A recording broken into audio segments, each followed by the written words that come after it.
Hello, hello, hello. Greetings. Hola.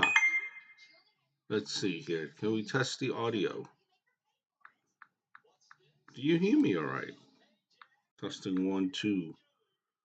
One, two, three, four. Testing one, two, three, four. Let's see what we got here. Let's see here. Can we test the audio? Do you hear me all right? Testing one, two. One, two, three, four. Testing one, two, three, four. Let's see what we got here. Hello. Let's see here. Can we test the audio? Hello, hello, hello, hello. You hear me all right? Testing one, two. Four, testing one, two, three, four. Can you hear me? Hello. Let's see here. Can we test the audio? Hello, hello, hello, hello. You hear me? All right. So I think we are up and rolling. And with that, we bid you a happy and early Thursday. Hope all is well. This is another edition of CLEANPIN on the From the Bleachers Sports Show. And what we discuss here on CLEANPIN is everything and everything wrestling related.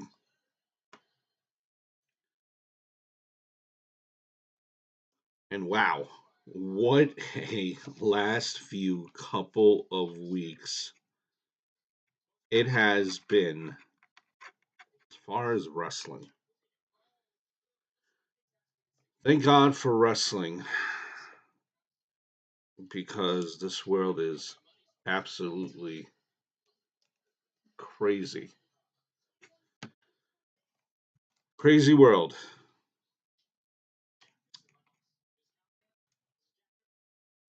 Just really really speechless at what goes on in this world. And wow,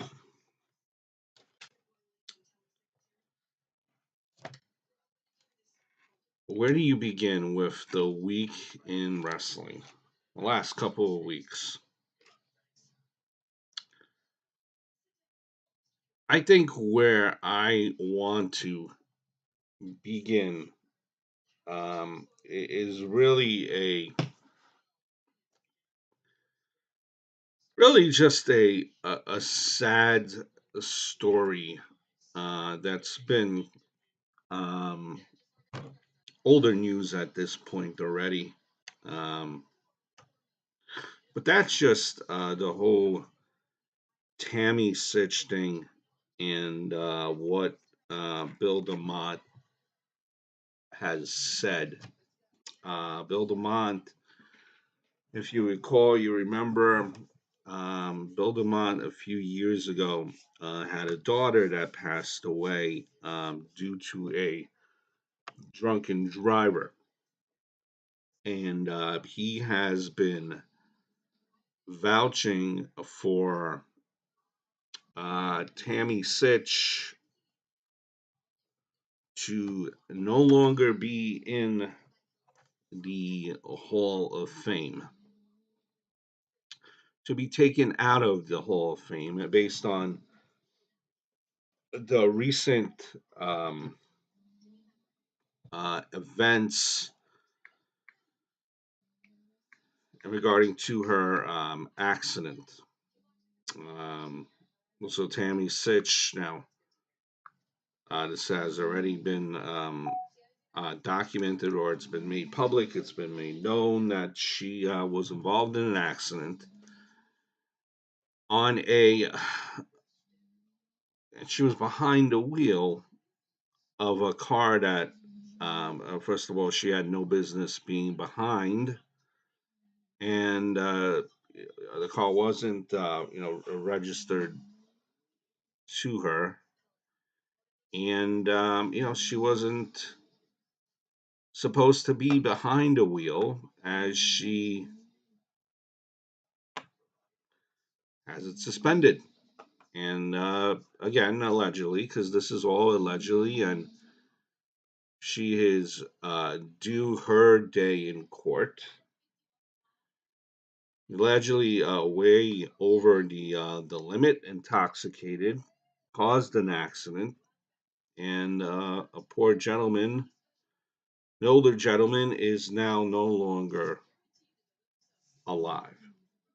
So, because of yet another fuck up, Tammy Sytch has allegedly caused an accident, and this individual has died from his injuries. And Bill DeMont wants Tammy Sytch out of the Hall of Fame.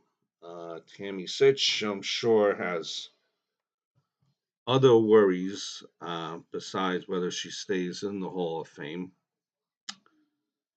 But um, I agree. I agree with Bill DeMont that Tammy Sytch should be out of the WWE Hall of Fame.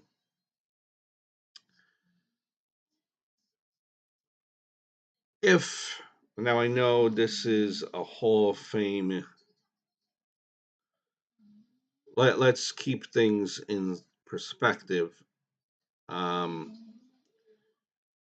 and as a whole, um, a lot of people, when you look at like the Baseball Hall of Fame, you look at Football Hall of Fame, you look at Basketball Hall of Fame, you have some very bad people in there, and some of them remain in the Hall of Fame.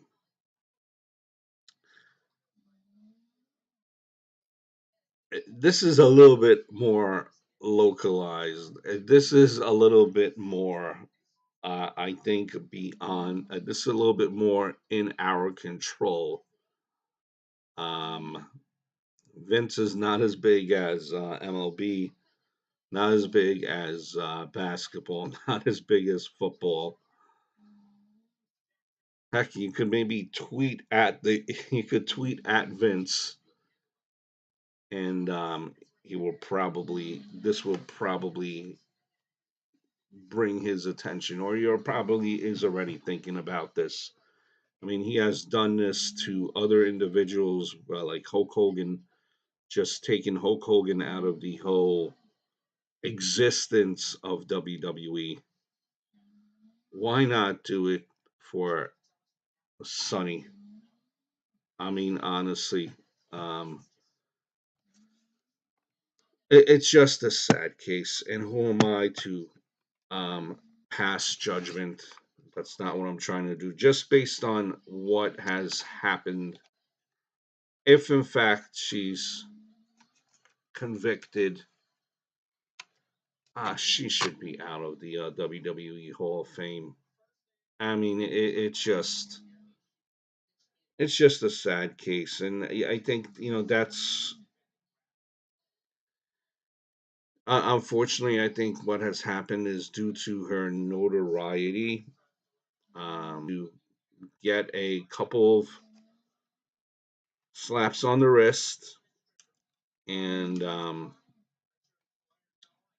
but she was never scared, and you always wondered, such a out of control story case. You always hoped and you always wondered that this would not come to where it has, and it unfortunately has.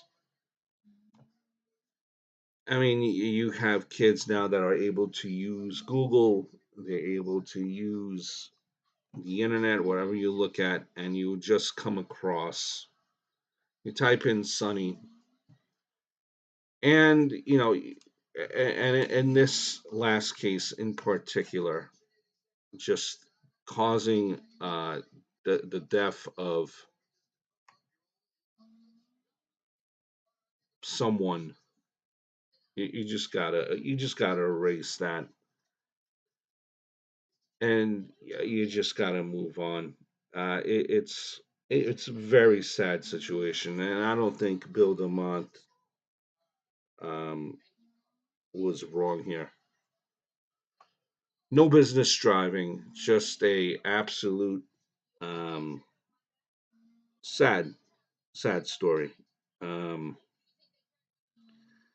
and you hope that an individual like that, when Sunny is able to get help that she needs to. I'm sure there were numerous of instances that were reached out to her where she would be offered some help.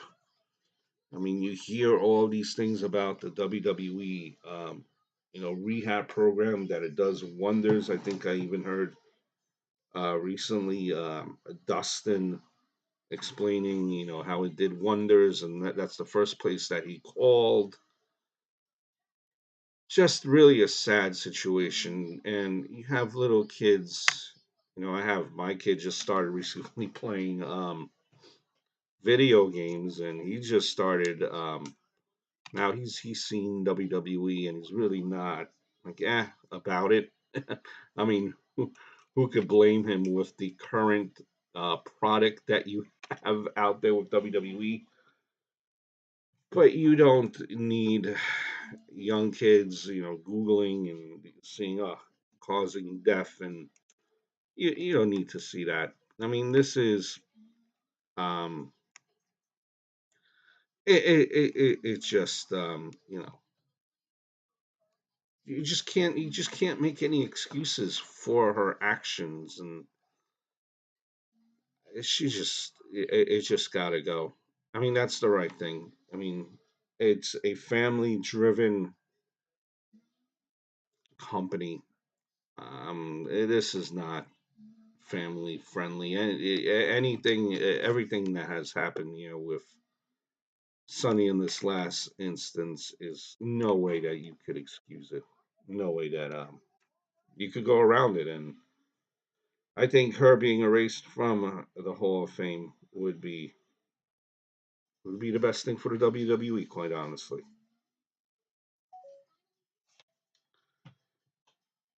I've looked around, um, trying to kind of get a feeling on this, just jumping around. Um, but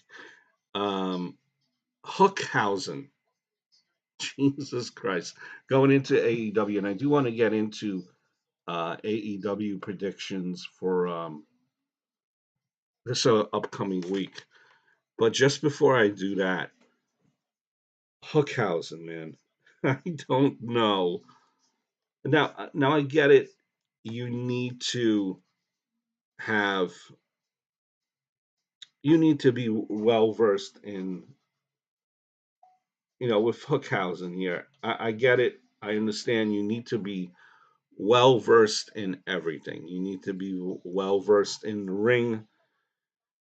You need to be sharp. You need to look semi convincible when you wrestle. You need to be able to cut a promo. Um, you need to be entertaining to keep the fans engaged.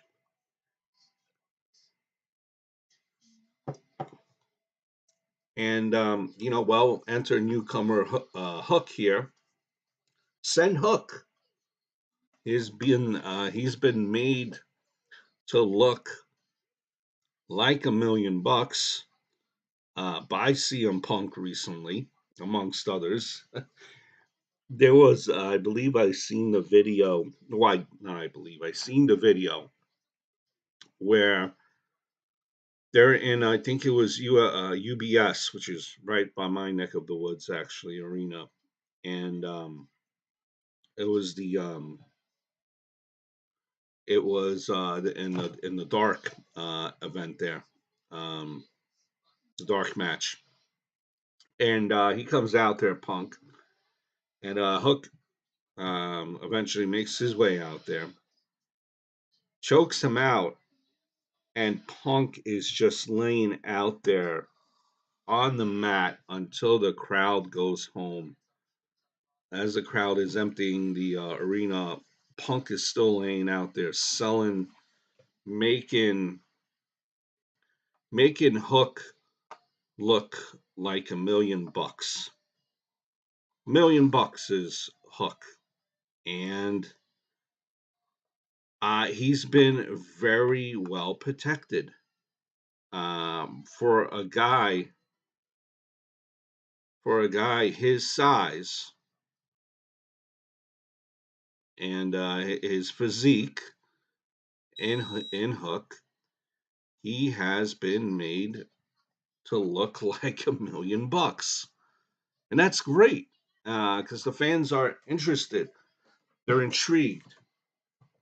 You're peeling back a little at a time with Hook, and I think there's still a lot to be learned about Hook. How will Hook do in his first feud? He hasn't really had a feud. He's just been, well, I mean, QT Marshall, if you want to call that a feud, I guess. Um, now what we're entering here with Tony Nese, I guess. I mean, but this is not even his feud directly. This is more of a um, Danhausen feud type of a deal, and he's thrown in there. And they're already making, I don't know, they're already showing a side of Hook that we might not necessarily need to see his comedic side or his father with Danhausen.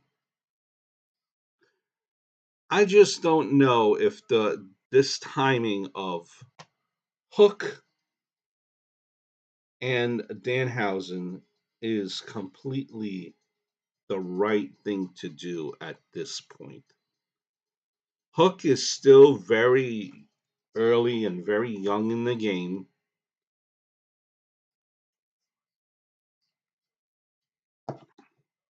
There are a lot of things that I'm interested in before I see Hook getting involved with Danhausen. I want to hear Hook cut a promo.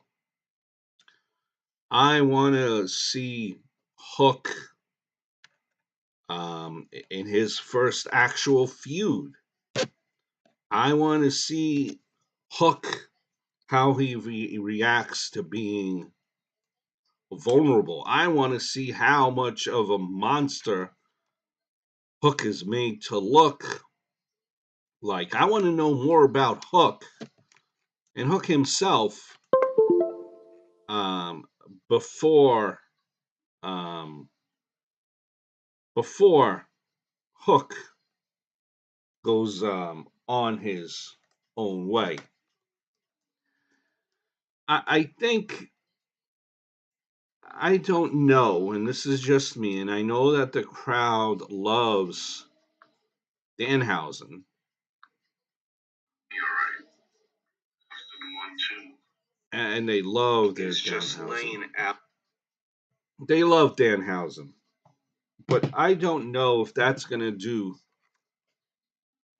too much damage to Hook. I need Hook to look like a killer, like more of a killer, more of a monster, before I see um, him team up with Danhausen, who is more of a comedic type of presentation. Now I get it. They might be able to present Danhausen here in this upcoming feud with Tony Nese and Mark Sterling and what is going on. They might be able to produce Danhausen to look like a beast with Hook here, but I'm sorry, I just cannot take Danhausen seriously, and I just worry if presenting the comedic side,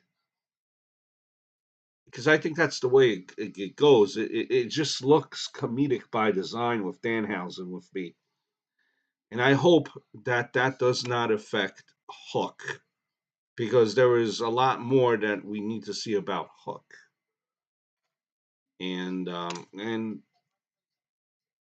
I just don't want it.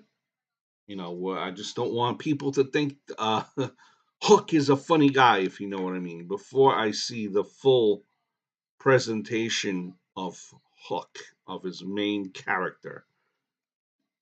This other thing here that Hook is doing with Danhausen, that seems to be more of a secondary type of trait to his characteristic. Let's build on his character first. Continue to build on his character. If that makes any sense, which I hope it does. Um,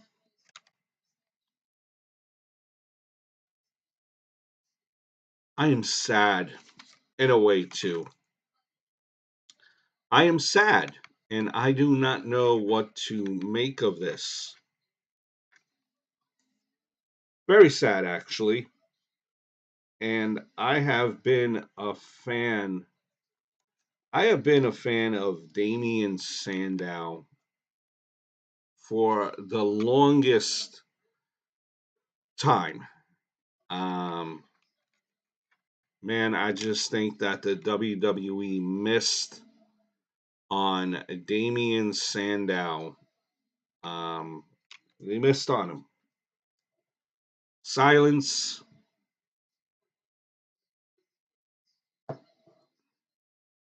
the intellect. Um,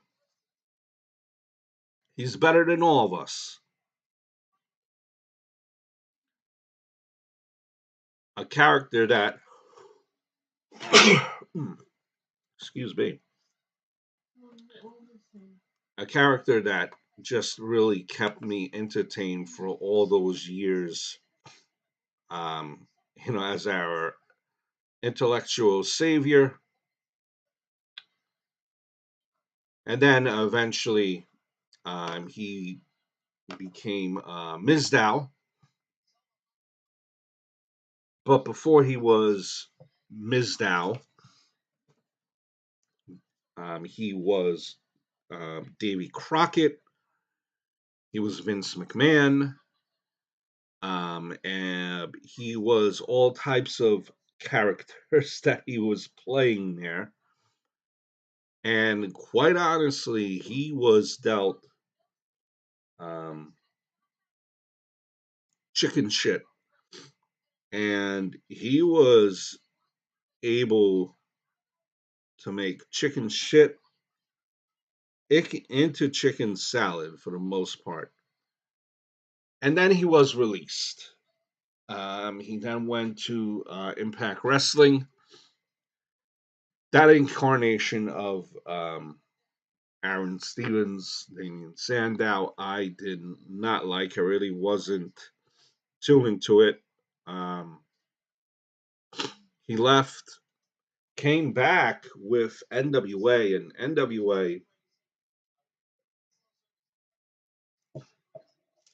NWA is my uh, alternative. That is my alternative to WWE. Everyone saying that AEW is the alternative and it's different. It's good to like whatever presentation you like. All wrestling is good. The more wrestling, the better. Let me rephrase that. Not all wrestling is good. The more wrestling, the better. You can find good parts in any type of wrestling that you watch. Not all wrestling is perfect. But the NWA is what I like to sink my teeth in. besides WWE and AEW. But you had him there with the question mark, and that was a good team there for a while. Magic,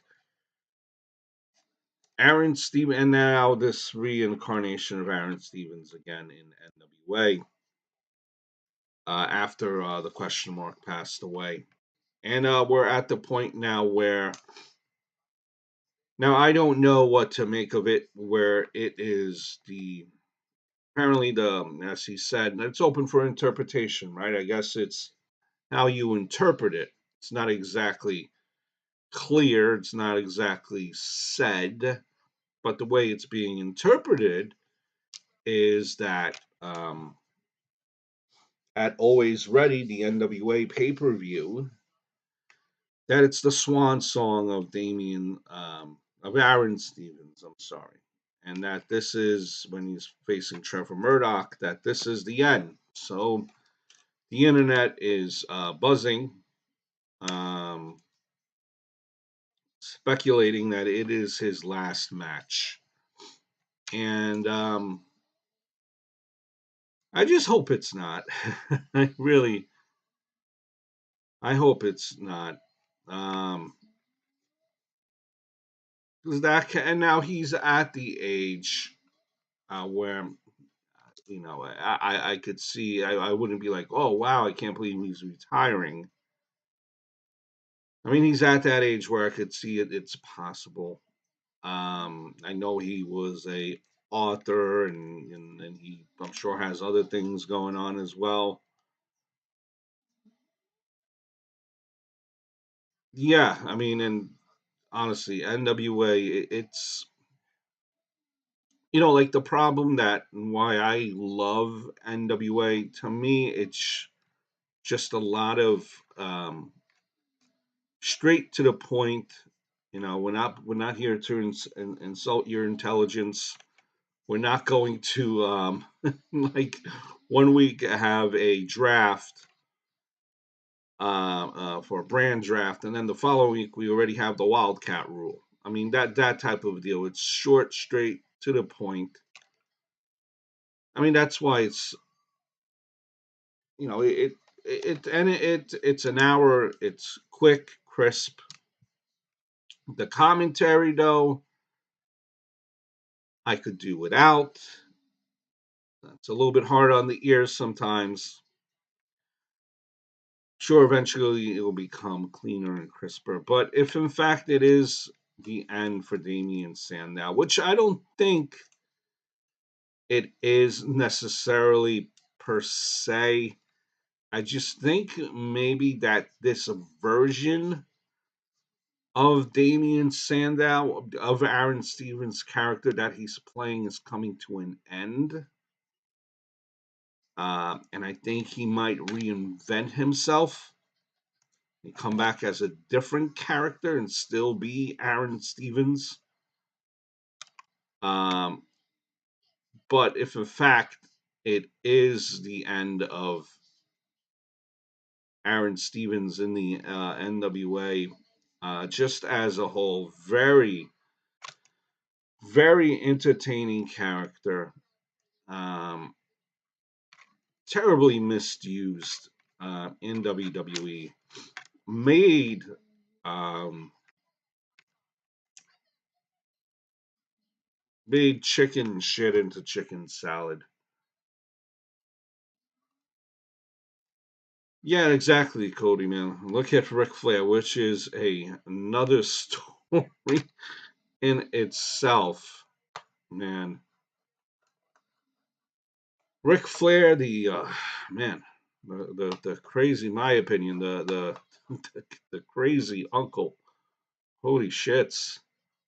But a part of me here uh, thinks, a part of me is having my fingers crossed that Aaron Stevens is taking a hiatus from the NWA And that he is soon to be growing out. He's going to grow out his hair even more, going to grow out the beard, maybe put on a little muscle, and come back, let's just say, sooner than later. Because I know, we all know that Aaron Stevens is really Ezekiel's and Elias's older brother. That's what we know. I know the truth. Ezekiel has a older brother named Elias who looks like Aaron Stevens. Now I ask you the question, is Aaron Stevens Ezekiel's and Elias's older brother? Or maybe he is even Elias. Wink, wink, nudge, nudge. If we seen Elias all of a sudden, this would be a phenomenal, as I'm snorting like here, this would be a phenomenal thing. I am in love with this damn storyline. And you got to keep it going now because you're going to have the match. You're going to have the match now with Kevin Owens and Ezekiel, Elias's younger brother. But you have to have Elias show up.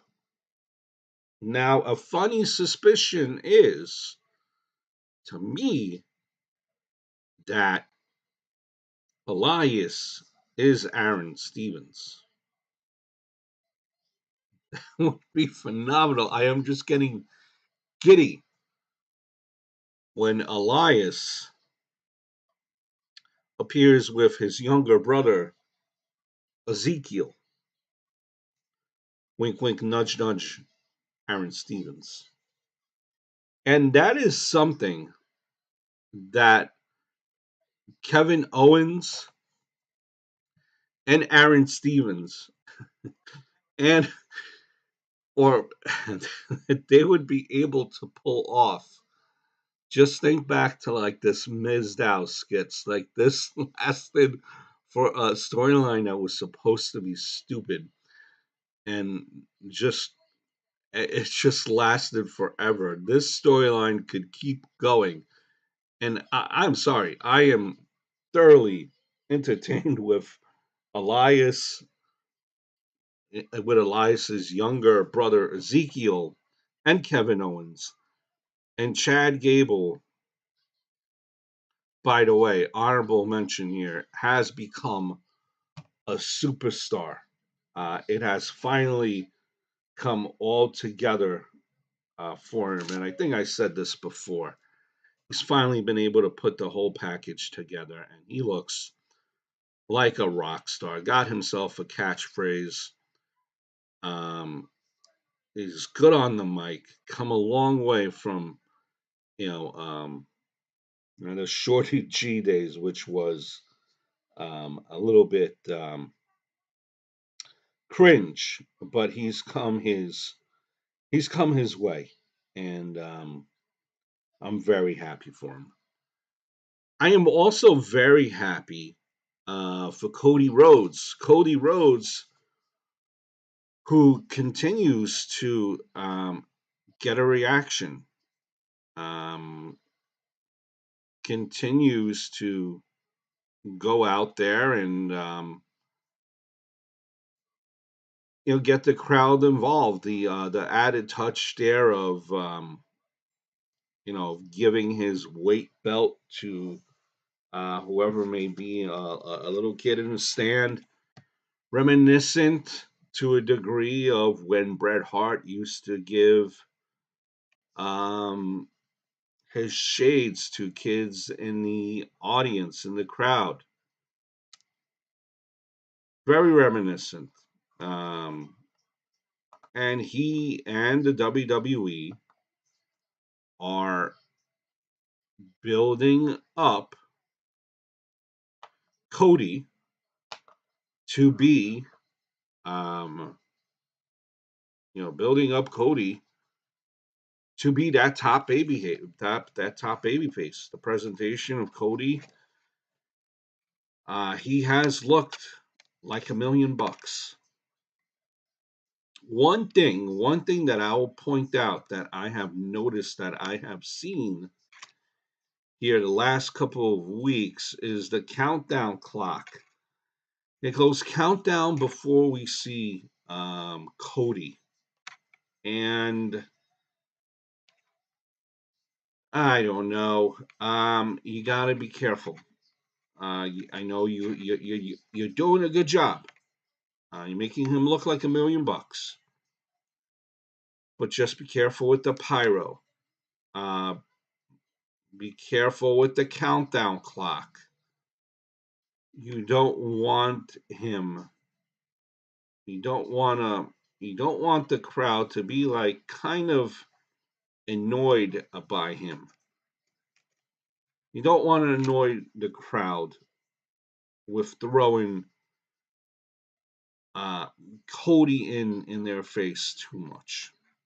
You don't have to have um, the fireworks every week.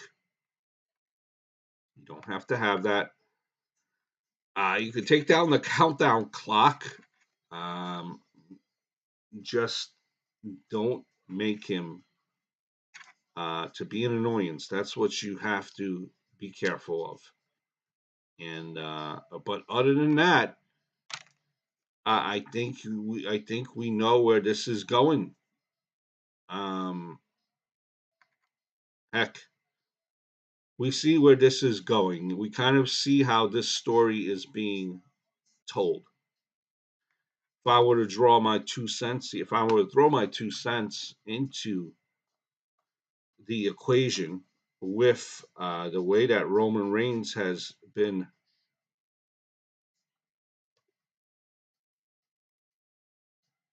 presented, with the way that Roman Reigns has been presented, being top of the mountain, God mode, quote unquote. Now with his limited schedule, this seems to be a collision course between one of two people. Now you hear and I guess this ties in with Roman Reigns too. But so to wrap up Cody, keep Cody. Be careful. Don't oversaturate don't oversaturate the glitz and the glamour, the pomp and circumstance. Be mindful of that. You don't want to present Cody. You want to present him as a star that he is, but you don't want to make him out to be um, annoying, or a nuisance, so to speak. Which leads me into Roman Reigns, a nuisance, the top heel, a asshole who has done wonders. And WWE has done wonders. They have elevated him into another stratosphere. He's on a plateau. And, with the rumored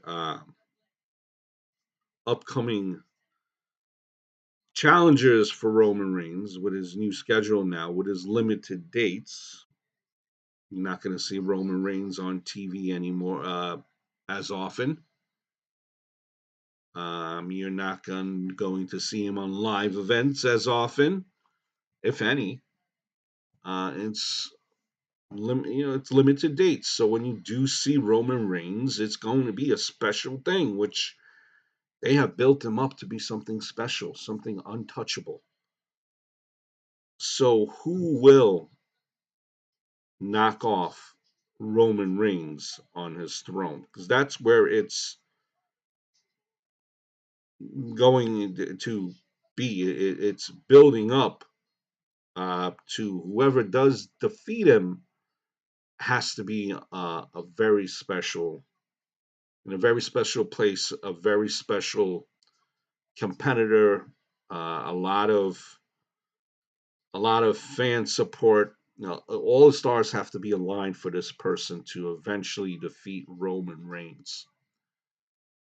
The upcoming three that you hear for Roman Reigns, the upcoming three challenges for Roman Reigns, you hear is going to be Drew McIntyre, Riddle, Randy Orton. I think the order is actually supposed to be Riddle, Randy Orton, and Drew McIntyre. None of these people are winning the title.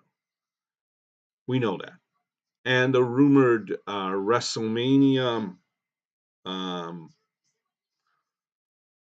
WrestleMania match between Roman Reigns and The Rock. I don't think you don't need a title for that. Roman Reigns versus The Rock just sells by itself. So whoever does knock off Roman Reigns, I think he'll be one of two people. The way it's going right now, I think it will be Cody Rhodes, or the only one that I could see this happening for right now is Braun Breaker.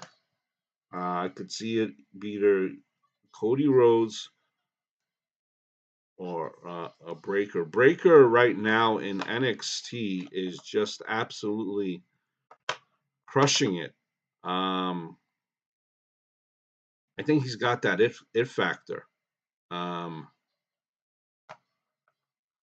they tested the waters with Breaker a little bit here in the beginning. Prior, he did all right, I think, as far as reaction in Breaker, um, which is better than what most top NXT talent received. They hardly receive any reaction. Um, but I think, again, whoever knocks off Roman Reigns has to be on a roll. All the stars have to be aligned. And for me right now, it's between those two people. I think it's going to be either Breaker, Jesus, Breaker or Cody Rhodes. And, Cody Rhodes is telling a good story. And listen, like I said in a prior, one of the last week's video, a couple of weeks ago, I think last time we did Clean Pin, I said that this presentation of Cody Rhodes, all the upcoming free agents, um, they're keeping an eye out. They might have a little, they might be not happy with the WWE. They have the little gripes and the little concerns, and you know. But listen, money talks, and at the end of the day, if the WWE feels like they are a bigger presentation than they were prior, if they made themselves into a bigger star, their WWE is going to do everything in their power to get you to come back. And this presentation of Cody Rhodes is a good trial run for the upcoming AEW free agents to see how Cody's being treated. Maybe that might influence them to come back to WWE. Quick note too: one person who's not coming back to WWE, at least for now, is Jon Moxley. They said that it was reported that Jon Moxley has re-signed with AEW. Um, I can't say I'm surprised. I think Moxley. There's a lot that Moxley has. It seems that his work with AEW kind of is unfinished. Now I know he was the AEW champion already, um, but I can't really say. Oh yeah, Moxley was this great AEW champion. Here's why. Here's such and such, and here's such and such, and here's such and such. Now I know he's kind of now with the combat club there, which I don't know. Always been my pet peeve kind of a deal. If you are a faction, if you are a organization, um, I, again, and I know this is such a like a old way of thinking, but if you're with the combat club, why ain't all of you coming down as part of together, as part of the combat club, wearing the same gear, wearing the same shirts, I don't know, same boots that say combat club, gear combat club, same shirt, something to significant tell me that you're a tag team, that you're a club, that you're a faction. It just seems like with the separate ring entrances and you call yourselves the combat club, I just don't get it. So I'm not surprised that Moxley has re-signed. I think there's a lot more that he would want to do and leave his print with AEW. He's been there for a while already, but it seems like he's been there a short time. So I wasn't shocked with Moxley re-signing with AEW. And let me just kind of go further into my point here. Um, Presentation, right? So like Butch, a lot of people when Butch became named Butch, a lot of people were up in arms. Oh, Butch, Butch, why the name sucks, the name's stupid, Butch. Listen, it's the name change doesn't matter. Whoever you remember the guy as, that's who the guy is. It's still the same guy, just with a different name. It doesn't matter. It's still the same guy, right? So whether we agree with it or we don't, whether we agree with it or we don't, he WWE likes to kind of put a fresh coat on when somebody comes up from NXT. Now, one thing I don't understand when WWE is trying to present someone new on SmackDown, on Raw, and we're looking at Butch, right? Why aren't we learning more about Butch? And I know it's storytelling, right? I know as the weeks go by, we already know that Butch is a little bit nutty, a little bit unhinged, disappears for a week or two, and then pops up under rings. But why are we having, I don't know, like old school, like we did for Veer Mahan? Why are we having vignettes for Butch? Introduce Butch. What does Butch like to drink? What does he like to eat? Or at the very least, when Butch is having a match, can we have Butch come out to his own damn music and not Sheamus's music? And why is it that when it's Butch fighting, he's still like behind? It's Butch's match, and Sheamus is out in front of everyone. Are we highlighting Sheamus or are we highlighting Butch in Butch's match? That's what um, that's what I don't understand.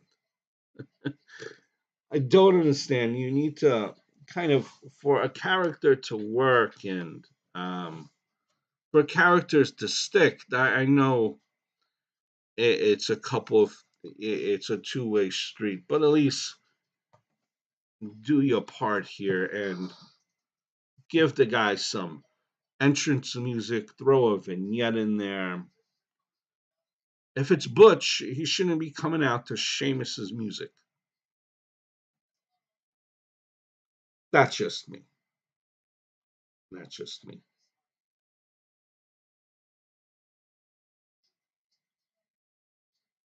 The crazy uncle. Can't forget about him. I almost forgot about him, but no, not really. The crazy uncle, Ric Flair. Man.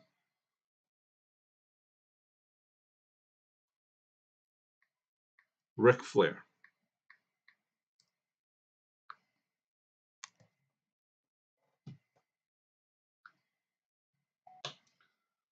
So, Ric Flair, that way we're on the same page here. Ric Flair, the same Ric Flair who's like in Hall of Fames, 3 or 4 times over. What is he, the 16-time world champion? What part of, if not one of the greatest factions in all history in the Horsemen? But don't forget, he was part of Evolution too, which Evolution, for its short run, still gets mentioned um, over and over. Um, so we have Evolution, we have the many incarnations of the Horsemen, we have the 16-time world champion, we have all the memories from um, Steamboat Flair, and Flair has faced all our favorites. But sure, Flair he's faced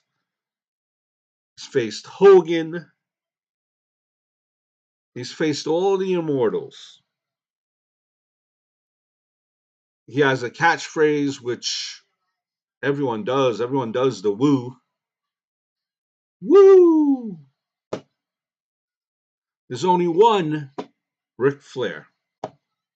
If I'm not mistaken, this is the Ric Flair that nearly died, right? He nearly died a year or 2 or 3 ago.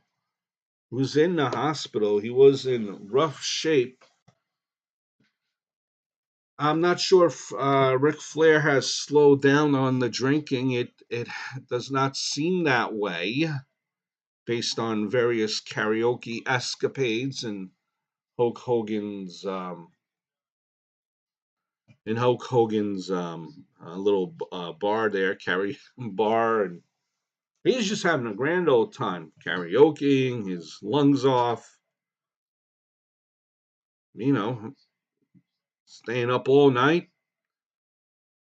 I'll be honest with you, it's like 1:40 right now. I am fighting to stay alive, to stay awake. Ric Flair is probably the night is just beginning. So that's the Ric Flair that we are talking about. And he wants to. And he actually was training with Jay Lethal. Like actually like being picked, like being body slammed type of working out with Jay Lethal, like running the ropes, Ric Flair. And like this is like apparently like a thing. that he is actually going to do this. He is coming out of retirement.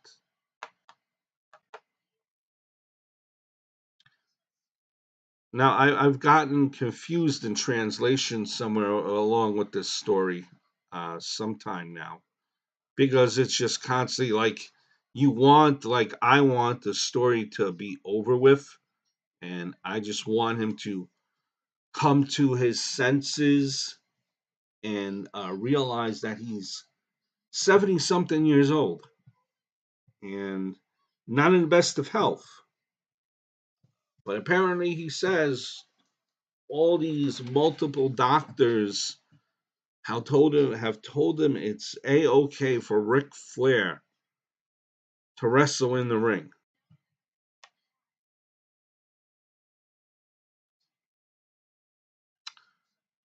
I and I guess I would not.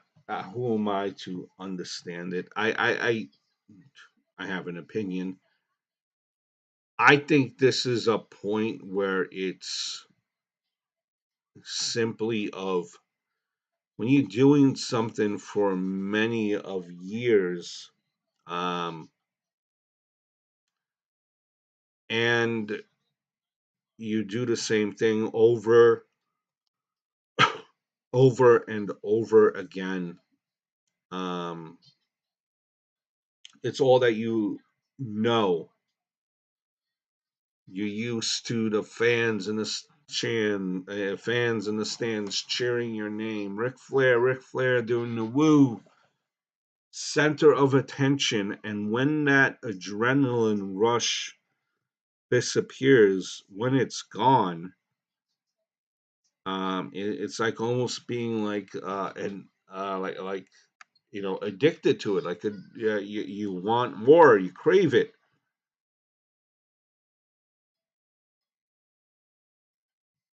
Heck, I'm sure Ric Flair gets recognized for the most part, no matter where he goes. That's attention for you. But that's not good enough. It's not good enough. And unfortunately, there does not seem to be anyone in his life that is able to stop Ric Flair. Now, I understand you gotta, life is short. You gotta live every day like it's your last day. You cannot escape a destiny if you believe in that. That your day is already planned. Only one person knows when your day is, but I was looking at him working out with Jay Lethal, and I was cringing. I was cringing. I do not want this man to to to break bones and just not be able to walk or die in the ring. I mean, how you tell me that he has a full bill of health, a full okay to be out there in that ring?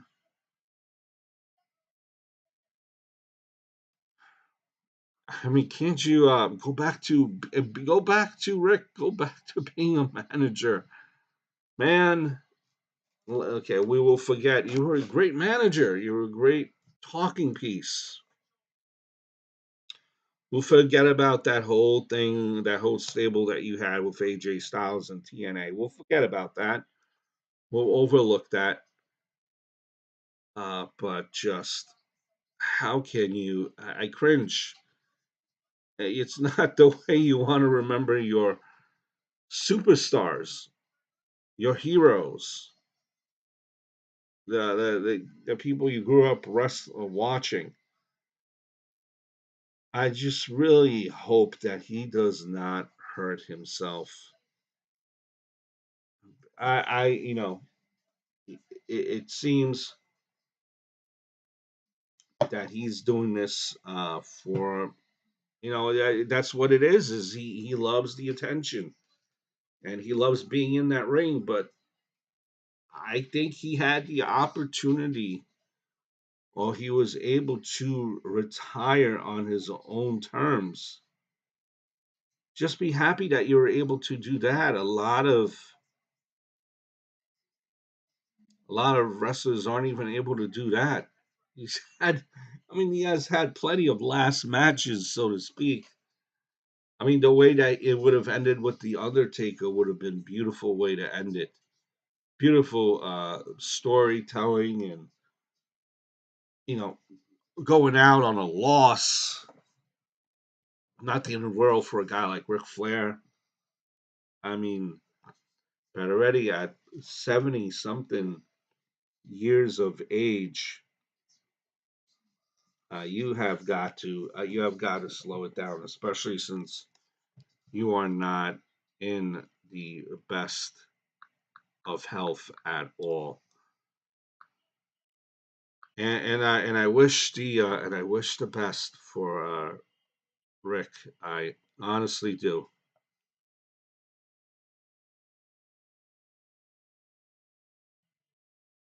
Yeah, I heard it was supposed to be like a tag team too, like a 8-man tag. But even then, uh, it's just like picturing him there with I don't know, with old Ric Flair, balding Ric Flair now, who had like um, maybe this is a selfish side of me. I've pictured Ric Flair with like these golden blonde locks just flowing, and now he's a balding man. Just and I'm sure what can I say? I mean, more power to him. If he's out there, not something I would be able to do.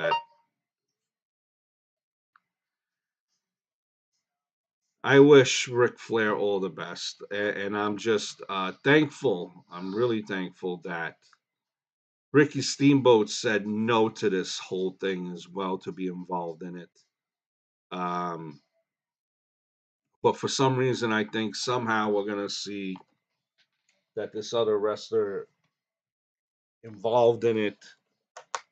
It's gonna be Ricky Morton or something to that regard. Who knows? I wish him all the best, and I wish that he'd stop being so crazy. Because every time you hear something about Ric Flair, subconsciously you just think, "Oh man, I hope that he's still alive," because he's been through a lot, really through a lot recently. Um, so, but Ric Flair, man,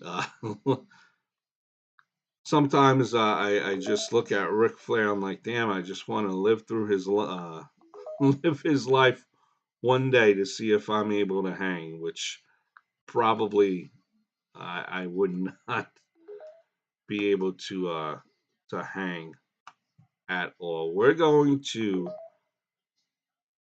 to take a break here as get some little refreshments of the sort, and we're going to, in the meanwhile, play a quick little video. Let's see what we got here. What can we do? Go back old school in time. What do we got here? Man, a lot of these. Man, I've been on YouTube for so many years, man. Just looking at all these videos that I have. What is from 2000 and like 14? No, whoa. 2012. Jesus. It's a long time to be on YouTube. And I don't know. I like a part of me like always wanted to be like a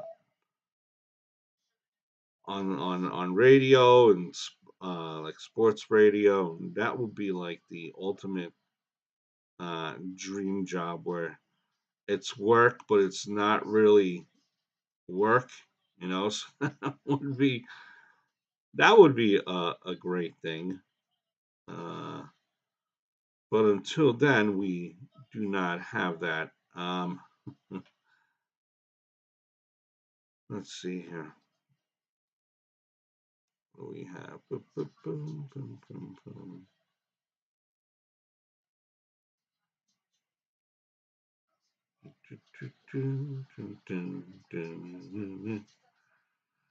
Ziggy Dice. Jesus. There's a name there. Ziggy Dice.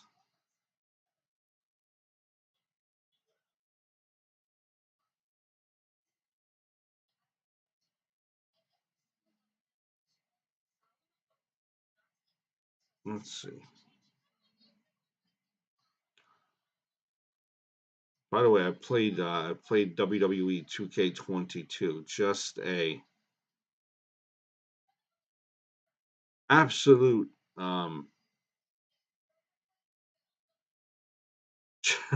absolute.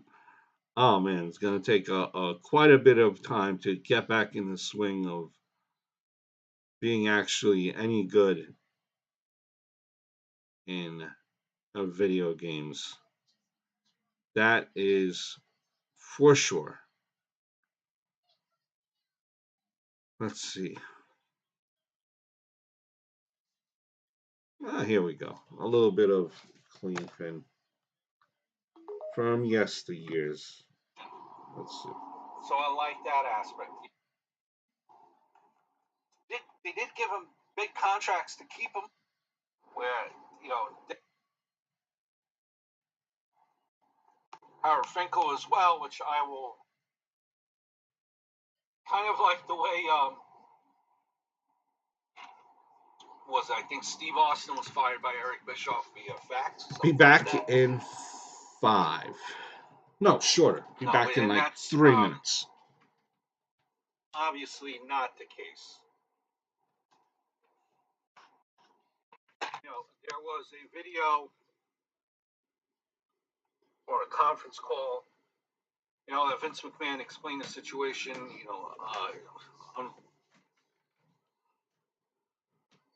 unforeseen, situations, the coronavirus, the pandemic.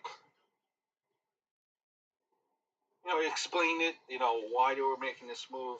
Certain officials as well were cut, not receiving a salary. And so everyone was trying to, so they did get a call, and they were also then received text messages on further steps on unemployment and, things along this line of what they could do. And a lot of, people are quick to, I find they're just quick to bash Vince McMahon because they don't hate him, because they don't like him, they hate him. They think that he's this evil, evil, evil man. Listen, if you know Vince McMahon is firing people, especially this many people that he fired, that times are tough, and odds are Vince is not making any money. Which, with no house shows, no pay-per-views,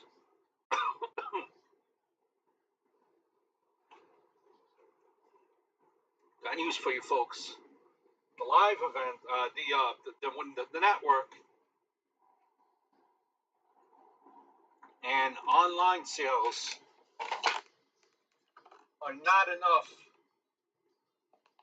to keep WWE afloat.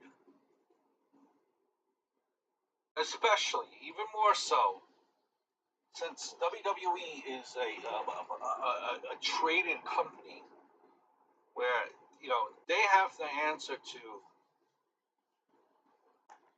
stockholders, investors. They have to answer to them. What do you think they're going to say? Well, what do you think Vince is going to say to these investors? Well, I want to keep this guy. I want to keep that guy. because they're good people. Not really the way it works when you have to answer to investors. And a lot of these people too, if you think about it, yeah, it sucks. It does suck. But a lot of them have, they're still being paid. They're still being paid. With the 90-day no competes. So they're still being paid during this time, I believe. You can file for under.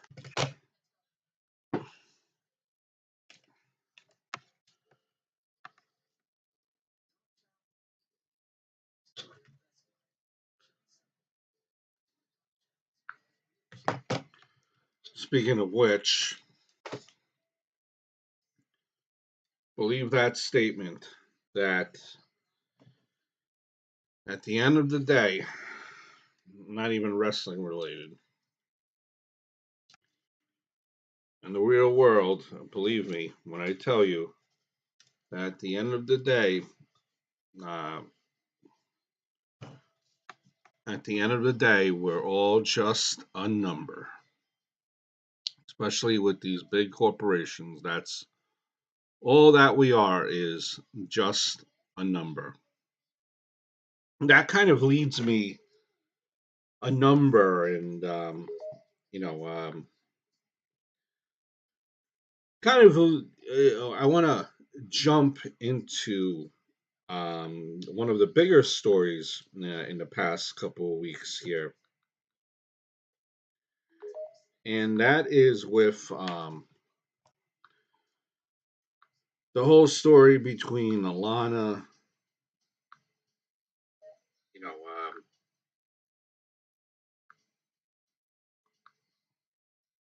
sorry,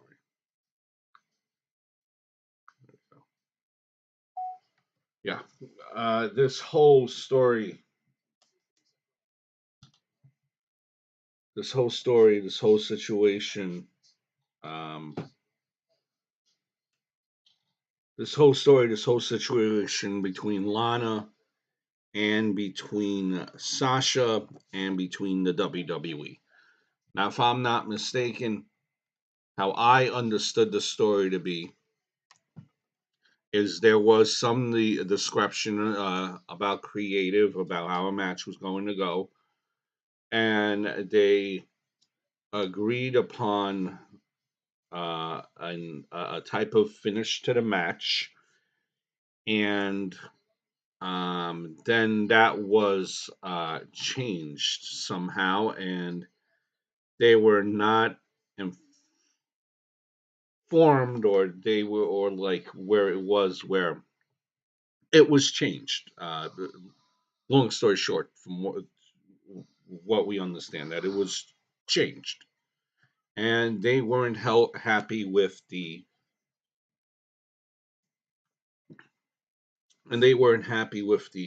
outcome, that it was changed, and that they didn't understand why, or that they weren't, no one came to them and informed them. And then they basically, not basically, but they left the tag team belts and left the building. And a lot of, you get all types of, when you jump on Twitter there, you get all types of responses and all types of views. Here's the thing with me. I think it's really cut and dry and simple, and I do not understand why it's a bigger thing than what it needs to be. Fact is, you signed a contract. You signed a contract for X amount of money. And in that contract for X amount of money that you will be receiving, here is what said contract entails. In said contract, I'm sure it will also say who has said final say in all matters. So, who has said final say appears in said contract. Hence, if you do not have final say in said contract, then you have no leg to stand on. If you wanted said, if you wanted final say in said contract, well, then sign yourself a contract that says you have final say in said contract. So if you do not have this type of a contract, what are we complaining about? What are we complaining about? You are breaking your contract. That's it. You're at fault. You are breaking your contract. You do not have the final say.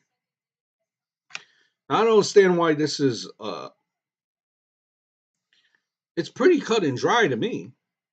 Now, you might bring up or we might bring up or we might remember Austin. We might remember Austin, uh, who took his ball and left. We might remember, I think, even Brock Lesnar, who threw the title at Vince McMahon. Well, the difference is, and Vince came back to them. I guess it was similar situations where they didn't like, or like in Austin's case, he didn't want to go against Lesnar and lose. And at the end of the day, apparently Vince goes back to them, wants them back. Well, you know what? Steve Austin, Brock Lesnar, they drew insane types of money, dollar signs for Vince McMahon. And as much as we would like to think that all people are created or that everyone is seen as equal in one's mind, not the case. Working working in corporate America or working wherever we may work, we clearly see that there is favoritism. Trust me, I've seen favoritism. It exists. Keep in mind, right? Like, if this was Naomi, like I kind of that if this was just Naomi,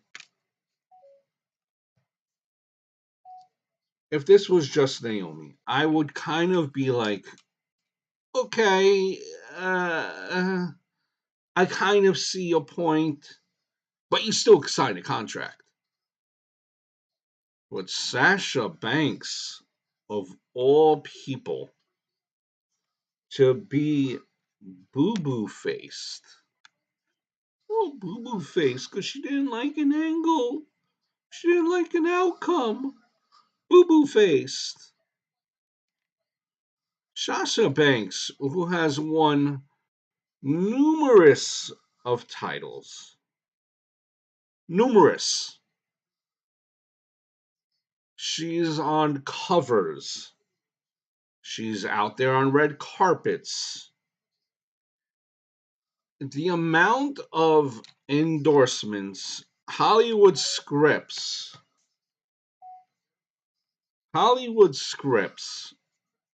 that Sasha Banks will get once her WWE days are over are insane. And you are getting boo boo faced over a outcome when 9.5 times out of 10 you are being treated like a rock star. It does not make any sense to me. It doesn't. Now, the proper way to have done this would have been, listen, just going out there, uh, doing the thing as is, voicing your concern after.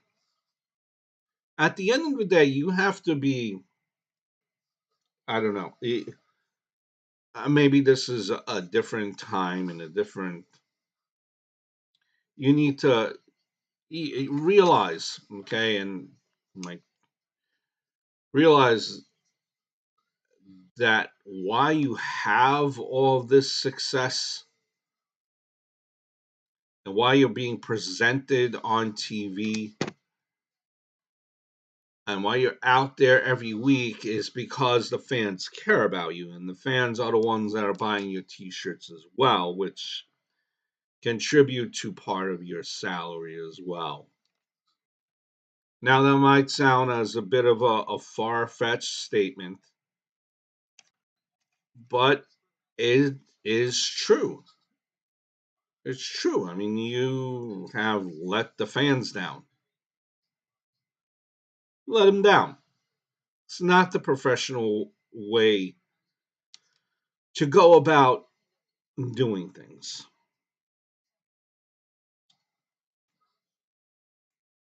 It's not. And the tag team belts will be up for they'll be reassessed, reassigned somewhere else. And at this point, does Sasha Banks need WWE? She doesn't, because again, thanks to WWE, she has this insane social media platform. I'm sure she would have Hollywood deals again, and Hollywood movies and endorsements and the Twitch and all of that. Naomi, I think Naomi still needs WWE. Um, and it's just the wrong way to go about it. Now, listen, is Vince the most up to date on his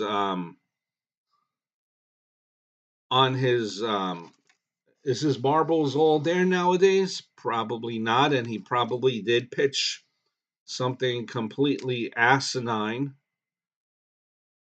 But at the end of the day, again, you signed the damn contract. You do not have final say.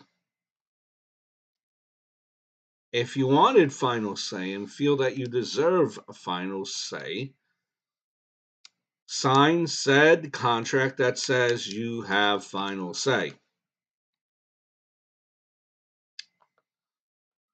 Which led into another story with Corey Graves and Mark Henry, and Booker T got involved as well.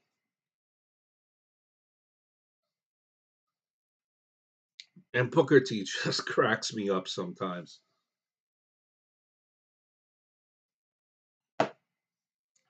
What what it came down to is, and by the way, let me just backtrack here. And by the way, um, CM Punk said that you should stick by your coworkers because those are the only ones that you got.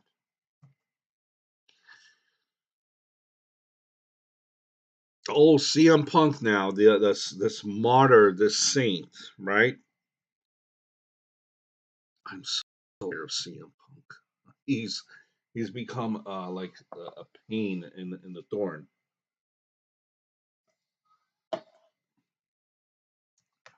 Just annoying. As much as I hate CM Punk, I hope he wins. By the way, because Adam Page is a absolute bore of a champ. Bore of a champ.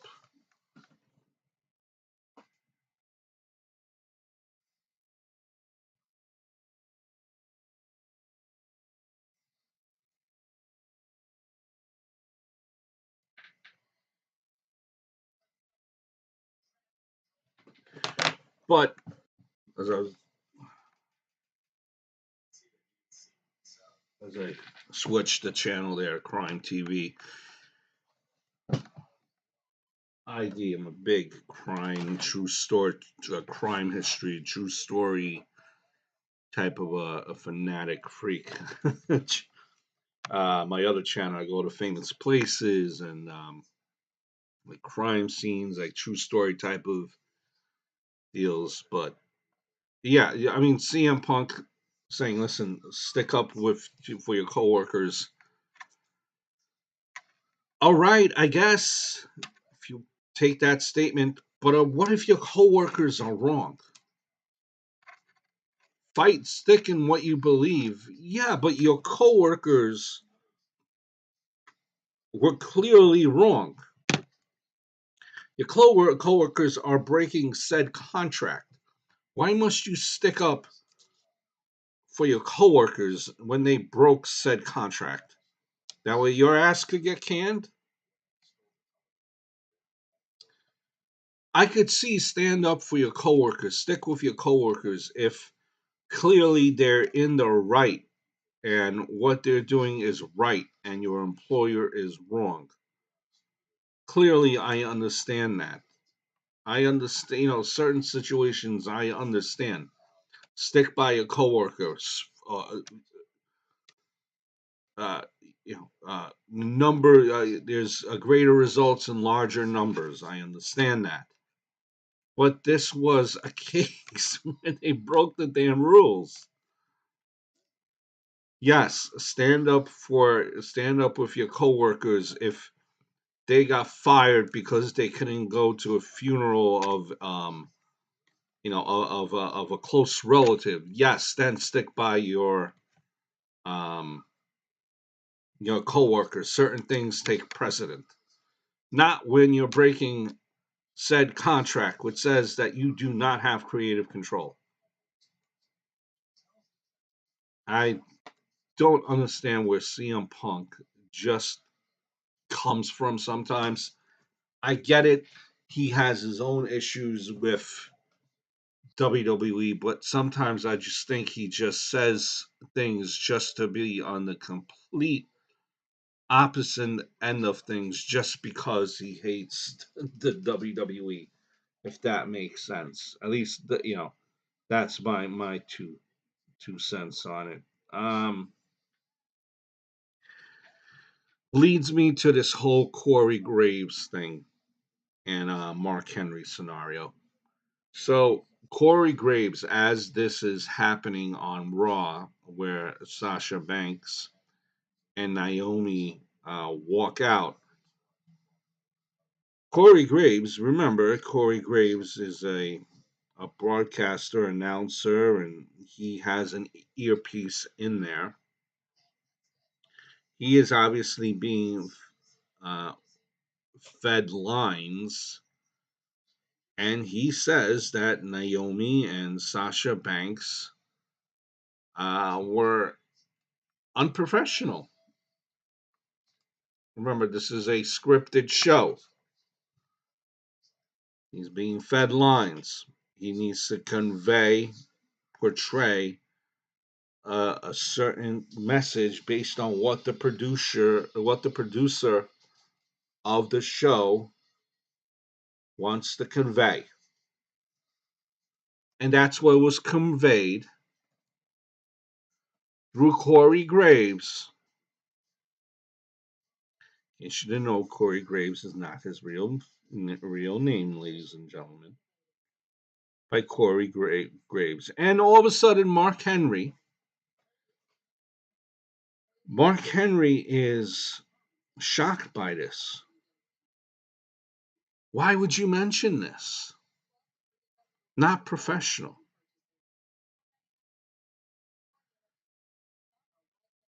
And Booker T said it best. It's like sometimes when people go to AEW, they forget how things actually work. He was shocked that Mark Henry made a statement like that. He was shocked.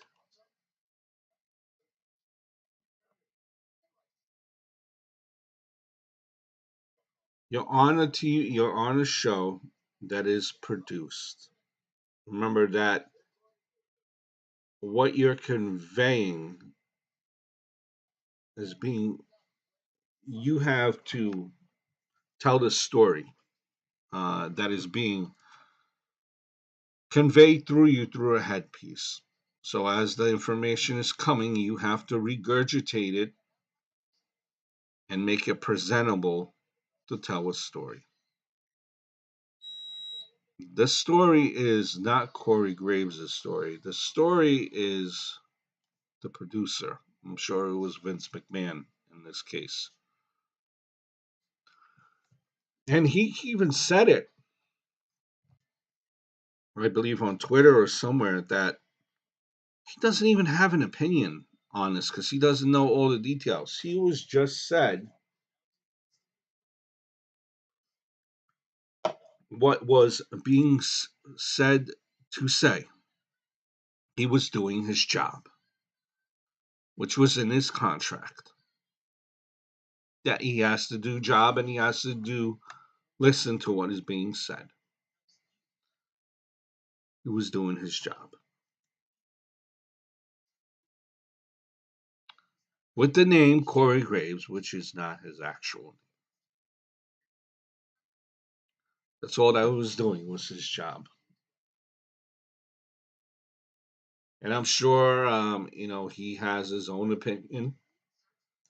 Maybe he agrees with what happened. Maybe he didn't. But remember that when you're out there, you're not going to go to business for yourself. You're just not, or else you're not. You don't want to be put in a situation where you're hurting yourself. You're hurting your employment possibilities, and you're just not going to go to business for yourself. He was simply doing his job. I don't know why Mark Henry would go out and kind of make the statement that he did. Couple of small tidbits too along the way here as we look to wrap this up. Thank you so much for hanging out with Clean Pin. Madcap Moss. Apparently, um, talk is that he might have a new gimmick, a new presentation. Looks like they're doing this injury angle where he was taken out by Happy Corbin, who I have said numerous of times I'm a huge fan of Happy Corbin. And Madcap Moss might be with a whole new different presentation, and I don't understand that.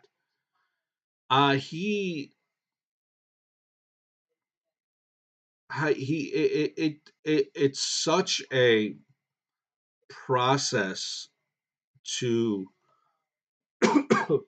get any, because truth be said, it has been said, and I believe that statement, that a lot of the main core, a lot of the main audience in WWE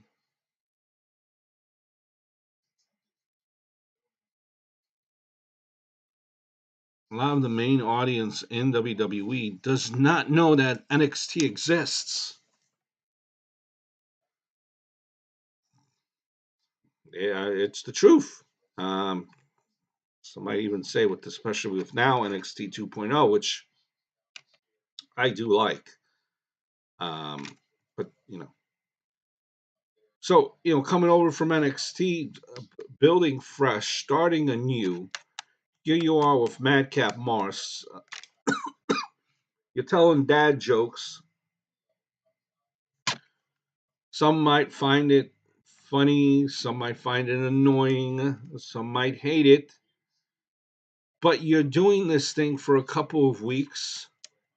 You do the big breakaway, so you are under the assumption that something is working where you're breaking up the group now to have the audience care.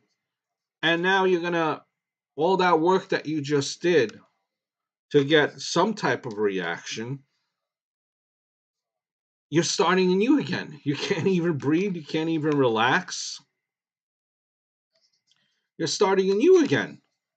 And you're going through that nerve wracking process all over again. So I don't understand it with Madcap Moss. I wish that they would have, if in fact it is true, I wish they would give him more time to kind of settle in this gimmick. Can you continue to get the crowd behind him, give him some type of reaction before you kind of take the rug underneath his feet and just give him something else to try to recreate and try to make work. It's it could be a little bit overwhelming. I wish they would have just given him more time with this gimmick in Madcap Moss. I love it. I love it. WWE also came out with apparently who is able to cut their hair and who is not able to cut their hair. Kind of a no cutting hair type of mandate list. Listen, it's petty. We might think it's silly, but I am sure Vince McMahon, because we did hear about this we did hear about it to an extent. I think if it was with FTR when they did their interview about the type of gear that Vince McMahon wanted FDR to come out in, or even like carrying cross from a couple months ago. This vision. So Vince has visions of characters, right? Larger than life. You're supposed to be a superstar. Now, I don't want it to sound like I'm just a Vince McMahon loyalist supporter, but I'm not. But 'cause he does a lot of things wrong. Um, but I get it to a point because he has these visions of characters and how they look. He portrays them. You know, Thor, for example, right? Thor would look a lot different with short hair as opposed to long hair. It's part of the presentation that Vince has in his warped mind there. So when you come on board the WWE, you are intellectual property. If am I saying that right? You are intellectual property of the WWE as well. Everything that you are, essentially your whole being, you're signing over in said contract where you will get said money to play various character or characters, and you will follow all instruction. If Vince McMahon thinks that you're the second coming of Thor, you will be dressed looking like Thor, or as close as possible to that, or whatever his vision is of Thor. And until you are that said character, you are not to change your appearance. Again, sounds babyish, sounds corny, but this is all things that are laid out in a contract. I am sure that you are signing. This is not nothing new. You're part of the WWE. You're making a great income, but you're playing a character that Vince McMahon has envisioned for you. You're his intellectual property, and he, well, he tells you when you can have a haircut or not because you're playing that character. Again, you are not forced to sign a WWE contract. You are signing it at your own free will. That's it. I don't, we all have a choice. Listen, if you don't like it, don't sign. Don't sign. Vince McMahon, I'm sure, will have other recruits that will sign.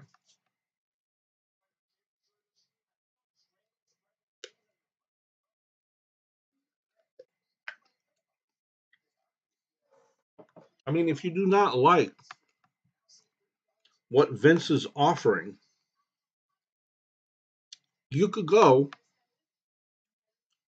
sign up with the new promotion out of London that the AOP will have.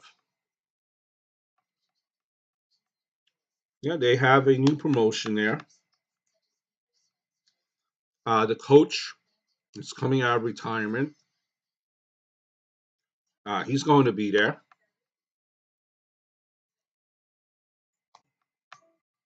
in London, which is a market where it does not have it's a market which is not oversaturated. So that's a good place to kind of build your brand. They started their own promotion, the AOP. We hardly knew ye with their little cup of coffee here. Um, but there you go. Everyone is opening up wrestling corporations and wrestling federations like it's going out of style.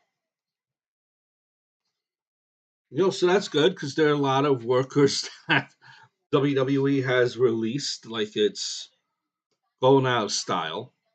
Um, and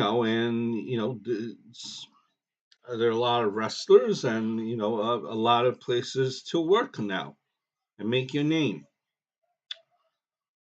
Um, Now, will it be successful? I mean, I don't know. Um,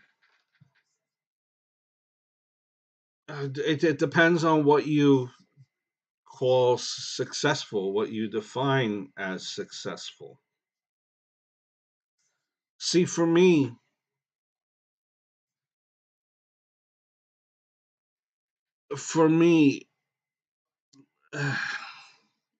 see, I mean, it's another, but with I like NWA, right? But I realize that with NWA, certain wrestlers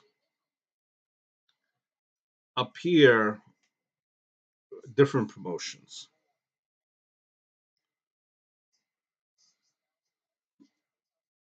Like Matt Cardona, for example, right?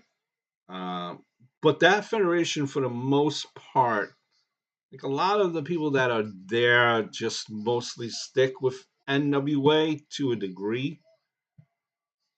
The point I'm trying to make is, for me, and who am I to define what success is? I am really interested in a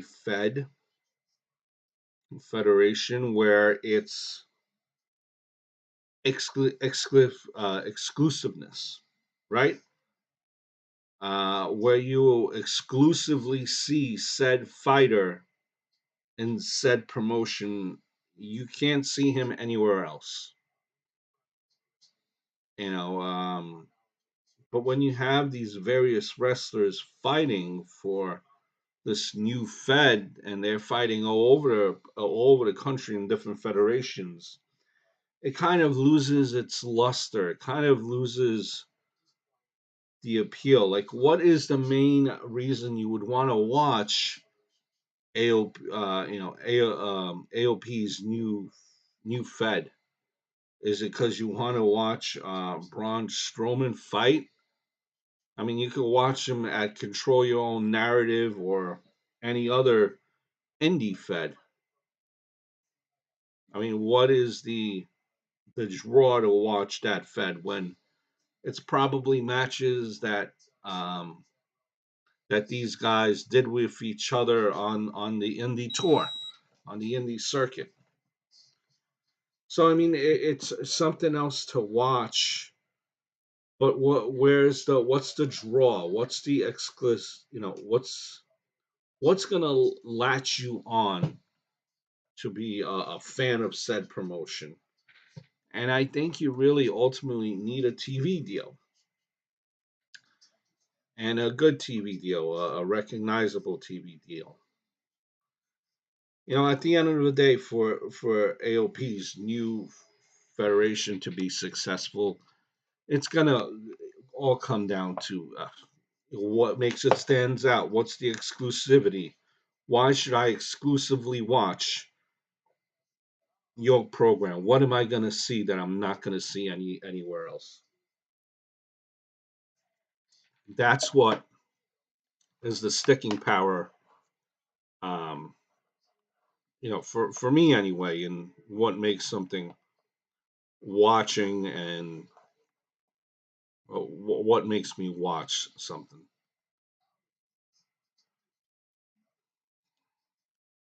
Speaking of watch and who watches, who doesn't watch, um,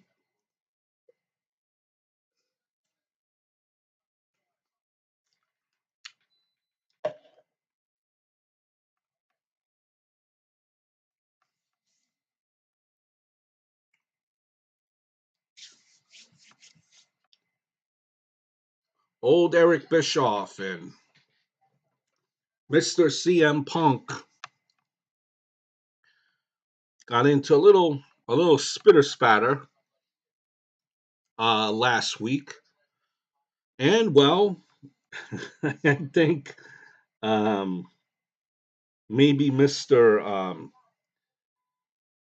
Eric Bischoff kind of waited once he knew that he is done with AEW, or that he's not going to get like a main, or that he's not going to get a main, main deal contract, or a permanent contract, or permanent work with AEW. Because he pretty much said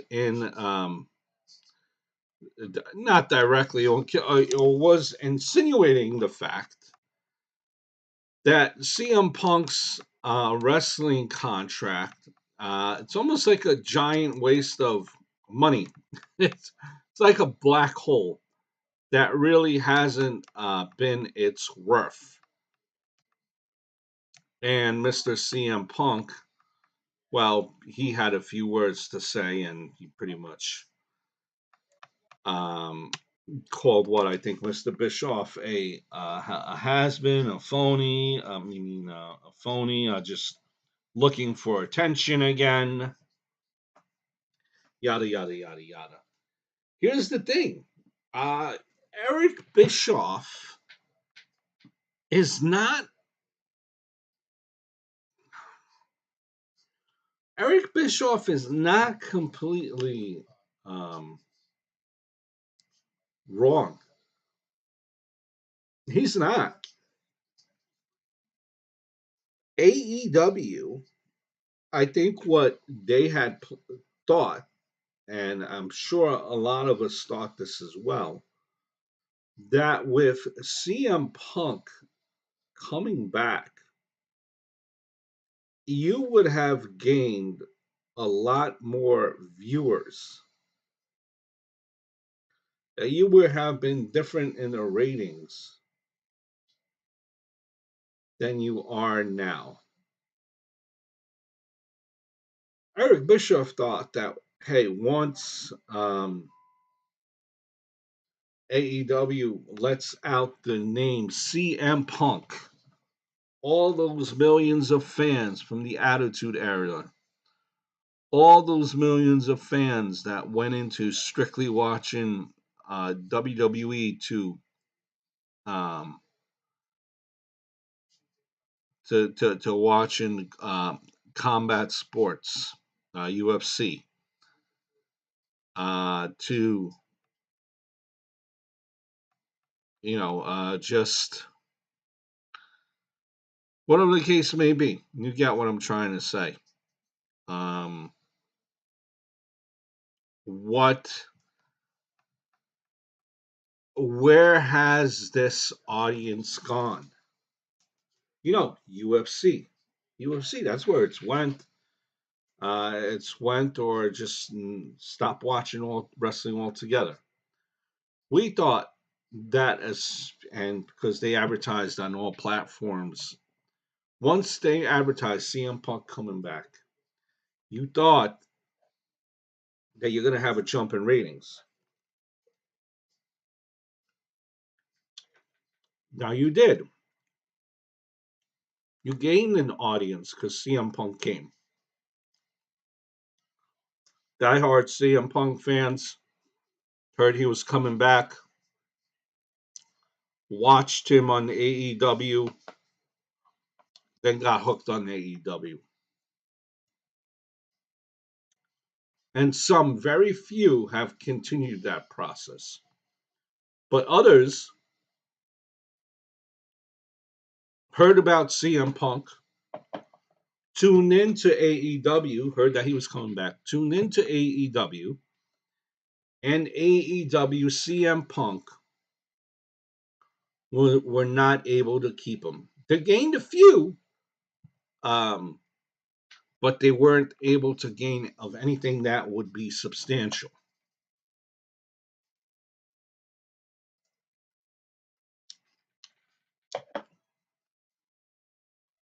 Now,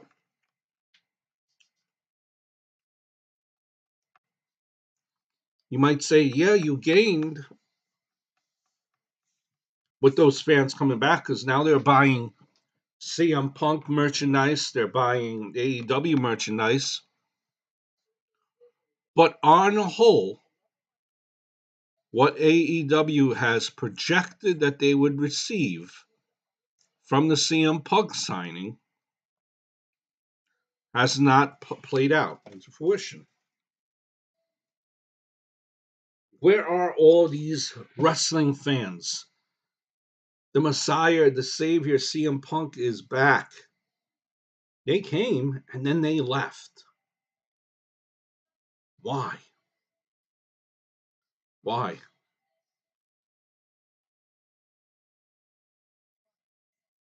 If it was a different scenario, if we were talking about if heel CM Punk came out to AEW, would more fans have stuck around? Were they tired of seeing a, a watered down PG Punk when he first came back and heard him on the microphone? Were they turned off by that? It's not the CM Punk I remembered. So Bischoff is right. I mean, they were expecting a lot more viewers um, that they presently have. And, but again, like I said, and this was made a big deal. I continue to watch all wrestling, and I can find parts that interest me. Um, and then there are parts that do not interest me. So it's all you just have to keep everything in perspective and realize that this is all wrestling and it's for fun. Should not be taken too seriously. Leads me into Drew Gulak, who's been you know just on TV now,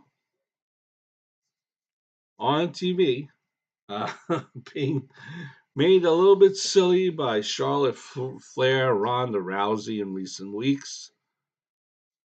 People are worried about Drew Gulak. Drew Gulak's getting buried. No, Drew Gulak is on TV and he is having, I'm sure, fun. He's being paid nicely. And remember, he was released and he signed back. So he is fine, I am sure. Um, don't worry about Drew Gulak. The unifications, and it does not seem like there's a brand split anymore. It seems that the rosters have intermingled between, jumping over to Raw, jumping over to SmackDown, which was something that was needed. I always said that our tag team division, if brought together, uh, could be strong and combative and done some great things. Um, it's a shame. It is a shame. Um, lost my train of thought here. Um,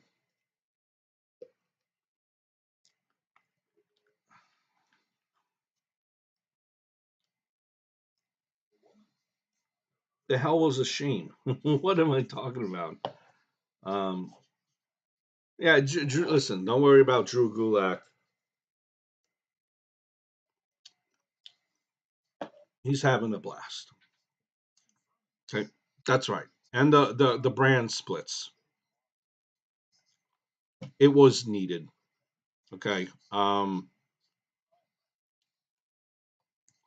Mostly because you do not have a tag team division.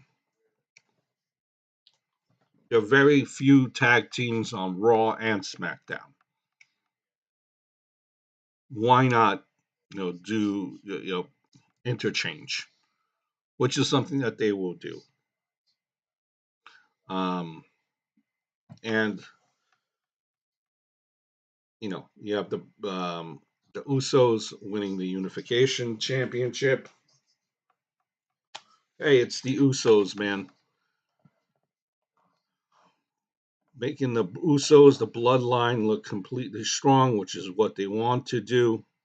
Um, keep everything um, in the bloodline family. So the bloodline is absolutely on top of the world right now. They needed to do the unification. They needed to merge the rosters. The rosters are very thin. As God knows that they're constantly releasing people. So that's a good thing. I'm happy about the roster. No more roster splits. Uso is the tag team. Um, I kind of seen it coming, the breakup between Riddle and Orton. I think Orton is really just, they're playing this to be an injury angle as far as the back. I think it is Orton that is turning his back on Riddle. I think that's the ultimate feud that you're going to see. I think the seeds were planted, and I wouldn't be surprised if it pops up on a a video of the matter. Um, where it was is, about 2 weeks ago, a week before the actual pay per view, and this is just my thoughts and speculations. Riddle accidentally hit Orton, and I think that's going to play into the fact that that happened, and you're going to see you're going to see what happens with a new what happens with them down the line. I think again the seeds were planted that they will be feuding in Riddle and Orton, based on Riddle's accidentally kicking Orton or injuring him or hitting him. And you might say that's a stretch, but listen, I am thinking to have that storyline run until the end, until when it's due for SummerSlam, because that's a story that could be extended and it could be told very well, and it will be a great story.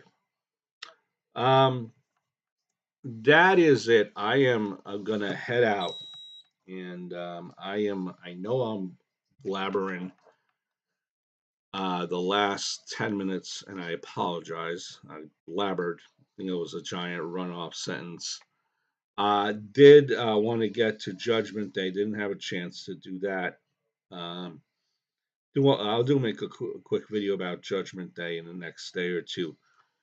But yeah, man, that was it for Clean Pin for this week.